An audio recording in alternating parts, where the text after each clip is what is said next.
Nagulat nga ako dito sa mga bata nga sa amin kasi nalaman nga nila na meron na nga ako fried ice cream machine. Kaya naman nagdala nga sila ng pakwan at gawin ko nga daw ice cream roll. Sino itong mga batang naghahanap sa akin?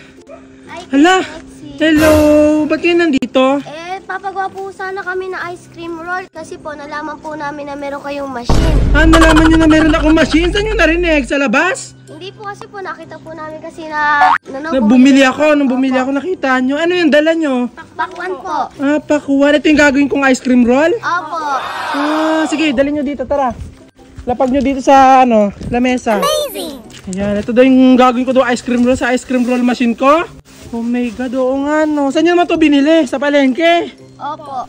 Ay, sige, gawin natin itong ice cream roll. Diyan na kayo ha, kukunin ko lang ice cream roll ha. At dahil kilala ko naman nga itong mga bata nga na to, talaga mababait nga dito yan sa amin. Kaya mandali-dali ko nga tutuparin nga yung wish nga nila na gawin ko nga daw ice cream roll. Yung dala-dala nga nilang pakwan. Kaya naman dali-dali na nga ako nagpatulong nga kay Mang Ray para nga mabuhat nga itong ice cream roll machine nga na to. Para nga magawa ko na nga yung mga gusto nga ng mga bata. Ito nga yung first time ko nga nagagawa nga ng ice cream roll na gawa nga sa prutas. Kaya talaga medyo kinakabahan nga ako kasi first time ko nga to. Kaya naman nung nilabas ko na nga itong ice cream roll machine ko nga, agad-agad ko na nga muna itong nilinisan bago ko nga gawin nga yun. Excited na nga rin ako gumawa ng ice cream roll nga nagawa nga sa pakwan kasi yun ngayon lagi ko nakikita na mga ginagawa nga na ice cream roll na mga taga-ibang bansa. At nung nalinis ako na nga itong ice cream roll at pwede na nga akong gumawa, agad-agad ko na nga tinawag nga itong mga bata para nga kunin nga yung dala-dala nga nilang pakwan. Kinuha ko na nga rin itong mga bagong gamit nga na binili nga sa akin ni mama para nga sa paggagawa nga ng mga ice cream roll. Nalaman nga kasi ni mama na pang construction nga yung ginagamit ko nga na spatula para nga sa paggawa nga ng fried ice cream. Kaya talagang binilan niya nga ako ng spatula pang gawa talaga ng ice cream roll. Hindi nga lang yan ang binili nga sa akin ni mama at binilan niya na nga rin ako nito mga mixture nga para nga makagawa nga tayo ng mga nilalagay nga sa ice cream roll na parang mga gatas. Kaya naman nung okay na nga lahat, gumawa na nga ako ng mixture nga para nga sayahalo nga natin doon sa prutas para talaga mas lalo nga sumarap. Naglagay nga lang ako ng kalahati nga na heavy cream pati sinaluhan ko na nga rin siya ng condensed milk para nga mas lalong sumarap. Pag nga kasi heavy cream nga lang inilagay ko nga dito nga sa mixture ko, talagang wala nga lasa yung ilalagay natin sa prutas. Kaya kailangan ko talaga siyang lagyan nga ng condense para nga tumamis. At maya nga lang nung nalagay ko na nga tong condense nga dito nga sa aking heavy cream, agad-agad ko na nga rin siyang shinake na shinake para nga tumamis na nga tong ating mixture.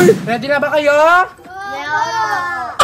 At mukhang ready na nga itong mga bata na to dito sa amin na talagang excited na sila. Kaya naman uumpisahan na nga natin ang paggagawa nga ng ice cream roll na gawa sa pakuan. At dahil medyo malaki-laki ang pakuan ngayon dala nila, agad-agad ko nga itong kinat nga sa gitna para nga paghati-hatiin muna bago nga ilagay nga dito sa aking ice cream roll machine. Hindi ko pa nga alam sa mga oras nga na to kung paano ko nga makukuha nga itong laman nga ng pakuan kasi meron pa nga siyang balat. Kaya nga nakaisip na nga ako ng paraan na kutsarahin ko na nga lang nga itong pakuan para nga makuha ko nga lahat nga ng laman. At talaga namang nakakatawa nga dito kasi kalahati pa lang nga ng pakwan ngayon natatanggalan ko nga ng laman pero sobrang dami na nga niya. Kaya naman agad-agad ko na nga sinabi dito sa mga bata nga na may dalang pakwan na hindi ko na nga lalahatin nga yung mga dalangan nilang pakwan kasi nga talagang marami na nga. Talagang sakto-sakto na nga sa kanila itong kalahati. So tara na nga, simulan na natin ang paggawa nga ng ice cream roll. So buksan na nga natin itong ating machine. Amazing! Yay! So let's go! Ayan, so ito yung ating bagong spatula pang ganito ng ating prutas. So tara na.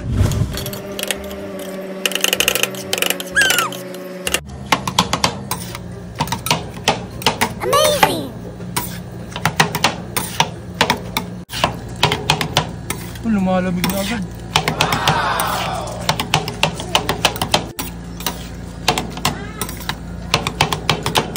Grabe yung pula, parang strawberry. Sobrang pula.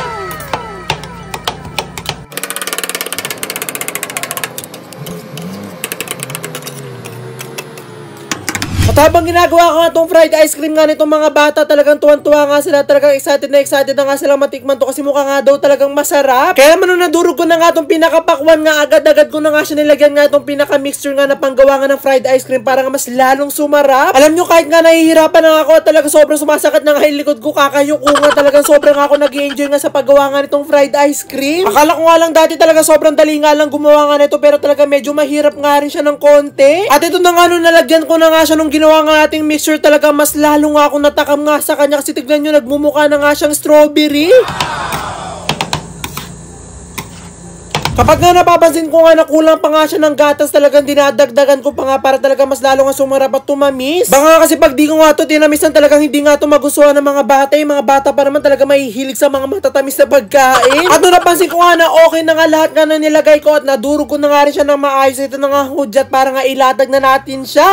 Ito nga yung pinaka-favorite na part ko nga sa paggagawa nga ng fried ice cream kasi dito mga malalaman kung masarap yung mga pinaghalo-halo mo. Nilalatag ko na nga lang siya ng ayos at talagang kada sulok nga nitong aking fried ice cream machine talaga nilalagyan ko nga para talagang lahat nga itumigas. Kanina pa nga akong ice cream roll ng ice cream roll pero hindi nga ice cream roll nga yung gagawin ko at ang gagawin ko nga yung mga pa-box-box na napapanood ko nga na mga ginagawa ng mga taga-ibang bansa. Kapag nga kasi nirolyo ko nga itong mga ginawa ko talagang kukulangin nga sa mga bata pero pag ginawa ko ngayon napanood ko nga sa mga ginagawa nga ng taga-ibang bansa talagang mas marami nga makakakain nito. Kaya so okay na nga siya, matigas na nga so pwede na to. At nung okay na nga lahat at napatigas ko na nga itong mga nilatag nga natin na ginawa nating fried ice cream, agad-agad ko na rin siya pinaghati-hati para talaga ma-distribute ko na sa mga bata. Amazing!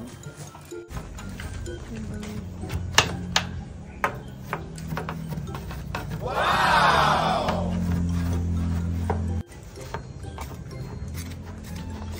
Amazing!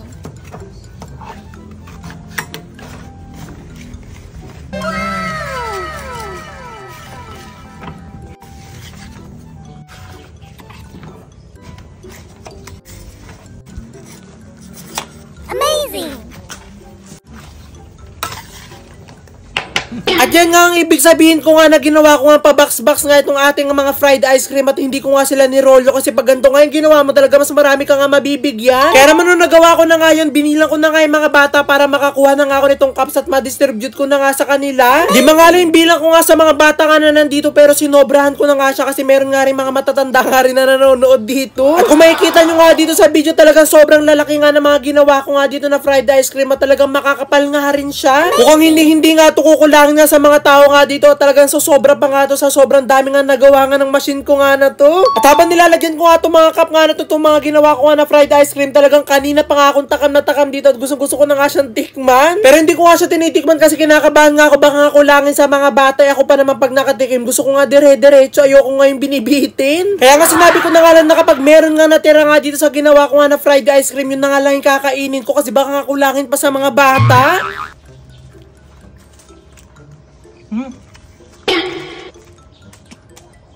Hop. Wow! Hop.